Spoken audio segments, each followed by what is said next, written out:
The X-Man Bell V2 is a new pyraminx from Chi.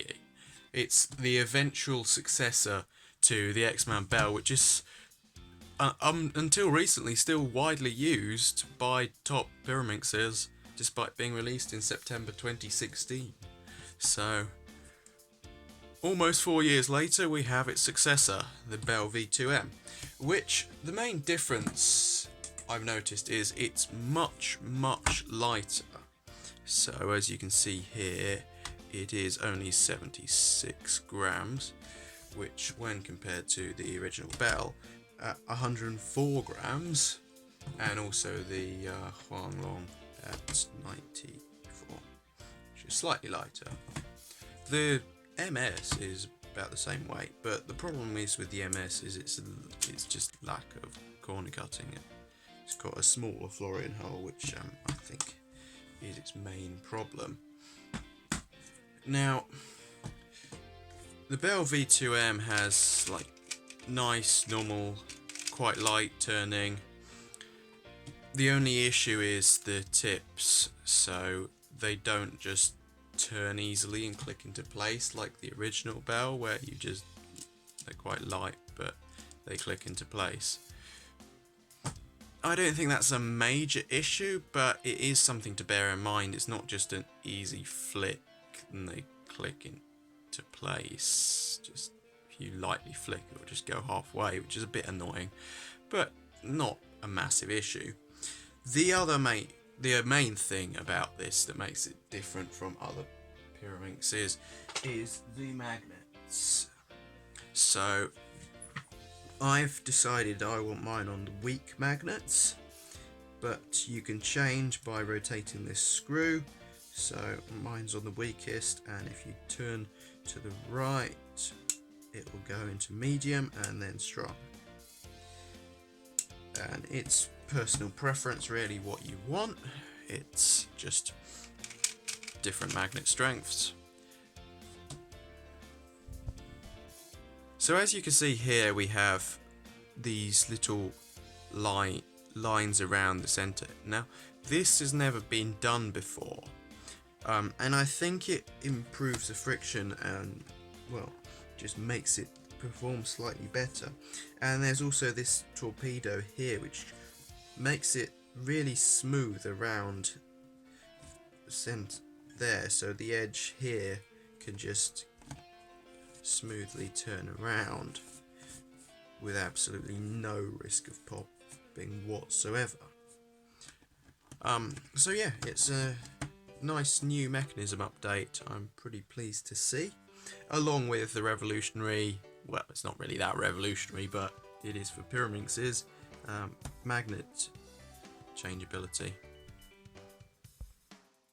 So despite the fact it's really difficult to put the pieces back in, and I don't know of a way of loosening tensions, you can't seem to take these tips off like normal. Maybe you could pry open that, but I really don't want to attempt that. So other than that, I would definitely recommend this pyraminx to anyone who's serious about pyraminx. It's only £15, which, yes, it's more than other pyraminx options such as the Bell V1 at 11 and the MS at 8, but I do think it's quite a lot better. I've been using it a lot, and I definitely think it's going to be my main pyraminx. So I would definitely recommend it to anyone interested in getting into pyraminx. It is worth pointing out that GAN have teased a pyraminx possibly due to come out next month, which from what I've heard is likely to be better, but we don't know that yet. So if you want a pyraminx now, this is my recommendation.